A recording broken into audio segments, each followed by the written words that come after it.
Now the next task is to convert both the test cases that we have designed so far into TestNG test cases, right? So what we're gonna do, we'll just copy these cases from the ref package and paste it to our test cases package. And instead of main method, the conversion is very easy. Instead of main method, we just need to create a method where we are actually performing login, or we are searching for flights. We'll say public void uh, flight search test. We name it like this: flight search test at the rate test. Right. So this will be test ng. Right. We need to import it through test ng org test ng library. Right. And same thing, we need to do it for the sign in one as well. So if I go to sign in test, so public void and name it as sign in test at the rate test, and import this as well through testng. Right, so both cases are converted into testng. Now we need an XML file, a runner file where we'll be passing both the test cases. So there are a couple of things that we haven't implemented so far, like we haven't added listeners so far. So I'm just gonna remove the custom listener for the time being. Later on, we're gonna implement it. And first, let's say I'll add sign in test and just copy this, and then will be the flight search test, right? So this is inside com.w2a.testcases.sign in test, and this will be the flight search test, right? Both are independent test cases, and that's it. So let's try running it and see if both works absolutely fine. So run as test suite.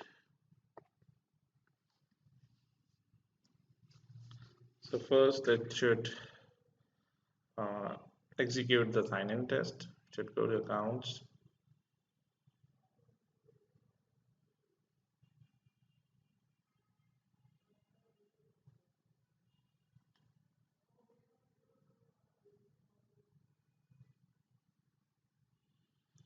and now it should execute the second one, where it should actually search for flights.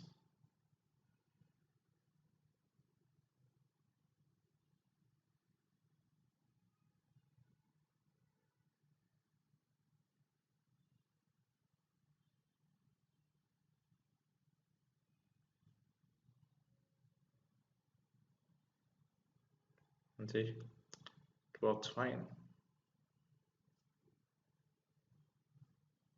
right? So both the tests successfully executed, and if you refresh your project, you're going to see a report as well in your test output, and see HTML, index.html, and let's see the results. Paste it over here. See, both the tests successfully executed. First sign in, then flight search test, right? So this is how we have implemented the page factory annotations we have seen. So far we have seen at the rate find by as only. In the next lectures, we're gonna see find all and find bys as well, right? So this is what we have seen so far, and we have seen how to initialize the page factory elements. So we'll be optimizing this framework more, and then we'll be adding all other stuff, right? Like reading Excel files and generating logs, executing it through Jenkins, Maven, right? Implementing listeners. So all those things will remain standard as we were seeing since beginning, since the data-driven, the page object model approach, right? So again, this is another basic framework like which we have implemented using page factories, right? we will be designing a very high level framework as well once we are done designing, once we are done with understanding of these basic architecture. All right.